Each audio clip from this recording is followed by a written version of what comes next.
made a big deal about it. The story over here was that whoever works for the royal family said, well, you'll never be invited there again.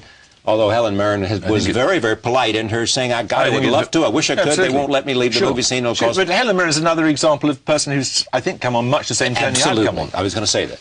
I mean, I saw her make a toast at a little party for her here in New York. She stood up and said terrific things about the Queen. I mean, she grew to appreciate the role she plays. It's a deeply, deeply unfashionable institution, and all kind of young smartasses ought to sneer at it. But actually, when you start to think about what's involved and what the alternatives are, there's a lot to admire. Maybe you're just getting older, that's what it is. That's quite possible, too. That does happen. It does happen to all of us. All right. Young Harry is going to Iraq. Yeah. Is that a good idea? Well, it's inconceivable that he shouldn't go, isn't it? I mean, how could you have... The British forces serve the Crown. This has a number of advantages, of course, that, you know, while they serve the Queen, she doesn't send them to Iraq. But it seems to me very difficult to have an arrangement in which you have a member of that family serving who will not take the risks of those people who are serving his mother. Well, of course, we all know that. The argument is not that. The argument is... Sorry, it's so obvious. Well, of course it is. I mean, the idea of service, if you're part of the royal family, and the tradition... Well, some raise the point. I mean, he's obviously going to be a target more than anyone else is. I mean, we've seen all the things that have happened over there. People have said, I am Harry, and all of that. An idea that it's almost become a rallying cry for some of the soldiers who are serving with him. The idea was that he would be a unique target and a trophy if somebody could kidnap him. That would be the argument. He's different than other soldiers because of that reason. He's a high priority target. I think if it got to the point that he endangered the lives of his comrades, then clearly there's an argument. But an in-principle argument, should a member of the family be protected from the risk that is taken by others, I've never heard anyone in Buckingham Palace even argue that. Princess Diana. Why is there so much still, after investigations and everything else, suspicions about how she died? Because everybody loves conspiracy theories. It's Kennedy all over.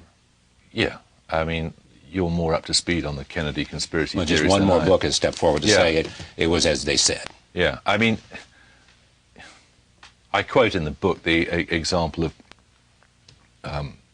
a conspiracy theory that it was all an assassination conducted by Prince Philip for the benefit of some species of pangalactic lizards. Exactly. I mean, you know, this is just complete nonsense. But I've had serious people say they believe it, now, whether they're friends of Al-Fayed or whoever they are, or the Al-Fayed family, or where they come from. But serious people over here speculate about it. Here.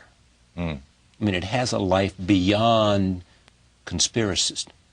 Well, people don't want to believe that human frailty is what it is, I suspect, that we seek explanations of however plausible a nature for, you know, terrible things happening.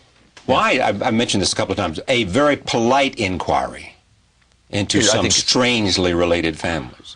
Polite inquiry, that's not your style, is it? No, I think it's ironic. Do you want me to answer this question? You made a complete mess of it. No, I don't know. I wasn't asking for your approval. On royalty, a very polite inquiry into some strangely related families. Jeremy Paxman talks about the royal family, although he never has had a conversation with the Queen. I've said hello. That's it? That's about it, yeah. Yeah, of course not. It's very... I mean, I did go through the motions of requesting an interview with the Queen. But as I previously told her private secretary, there were no circumstances on earth under which she should ever give an interview to anyone about anything.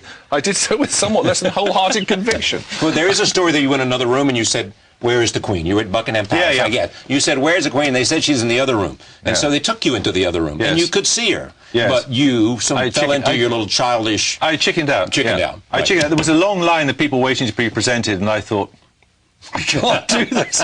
And, you know, it's mad. It's like, you know, we're in the same sort of trade. I mean, I've interviewed presidents, prime ministers, murderers, monks, you know, it doesn't really matter. But there's something about this diminutive little old lady that suddenly had me really poleaxed with anxiety. I just thought, no, I don't want to do this at all. And I ran away. That's what I heard. Thank you. Thank you for having me. Pleasure. Jeremy Paxman for The Hour. Thank you for joining us.